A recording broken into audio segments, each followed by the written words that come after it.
Hey everyone, welcome to my channel, where we're diving into some unimaginable behind-the-scenes secrets of a horror story. The story starts with our heroine, Caroline, a truly kind-hearted caregiver who quit her job because she couldn't stand how the hospital treated their blessed departures. One day, Caroline stumbled upon a job ad for caring for dying seniors, with a whopping salary of $1,000. But since the job was in a remote area, she made sure to tell her best friend before hitting the road. As she drove alone to the place, this journey was destined to be one big oops in her life. Leaving the bustling city behind, she drove into a private area where a mysterious two-story villa awaited her. Upon getting out, she realized it was eerily quiet.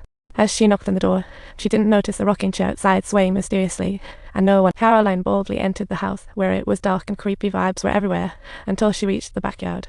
There, she saw the owner's silhouette, but before she could greet her, a voice interrupted. It was Luke.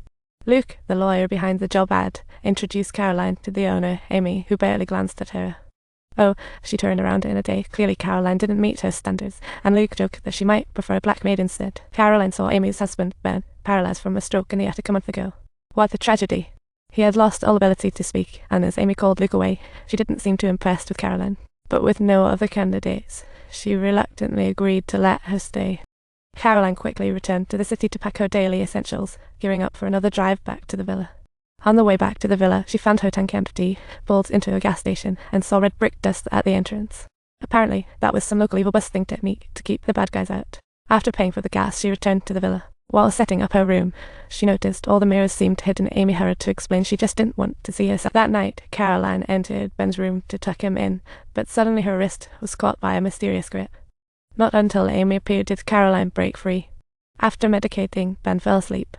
Afterwards, Amy laid out some house rules and a bit of history.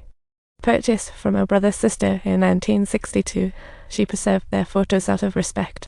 Below the frame was a family portrait, with a pair of black couples standing behind the siblings, which puzzled Caroline a bit. Amy continued to explain the house's layout. It had 30 rooms, and a master key could unlock every. She handed one of the keys to Caroline, and subsequently, the next day, Caroline commenced her caregiving duties. She wheeled Ben into the backyard, where Amy was tending to the garden. Suddenly, Amy asked Caroline to retrieve some seeds from the attic. Caroline used the master key to open the attic door.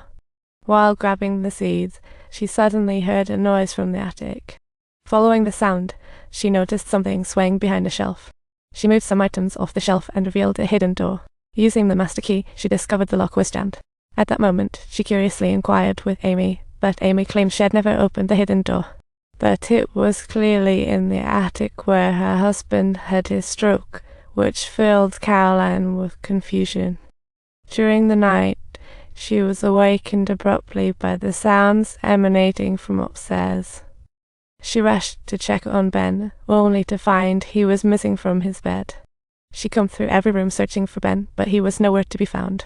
Suddenly, she saw rainwater seeping in from the window. Caroline desperately pushed the window open and discovered Ben going in the rain. She darted downstairs like an arrow, but when she confronted Ben, he was struggling against her help. During their tugging match, Amy rushed in as well. She quickly instructed Caroline to grab a wheelchair from upstairs, while Caroline returned to Ben's room. She noticed the sheets had fallen to the floor. Right on them was an SOS message. Caroline looked utterly perplexed. She temporarily stashed the sheets in the wardrobe before pushing the wheelchair downstairs. Just as she rolled the wheelchair in, Ben had a look of utter despair, as if trying to communicate something. The next day, Caroline went into the backyard and followed the path Ben had crawled the night before, discovering a lake. Did he want to escape by boat? Just then, Luke appeared, telling Caroline that Ben had fallen from the window. She was in disbelief as she led Luke into the room to show him the SOS sheets. But strangely, the SOS message had vanished.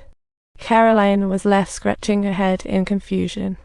Was what she saw last night just a mirage? She was extremely puzzled. At that moment, Luke suddenly remarked how envious he was of Caroline's career, wishing he had the chance to care for his parents. While they chatted, Amy abruptly opened the door, and Luke slipped a business card into Caroline's hand as he left. Contact her anytime if needed. While Amy tidied the yard, Caroline crept into the attic to investigate. She quietly approached the hidden door, took off her hair clip, and successfully fished out a half key from the lock.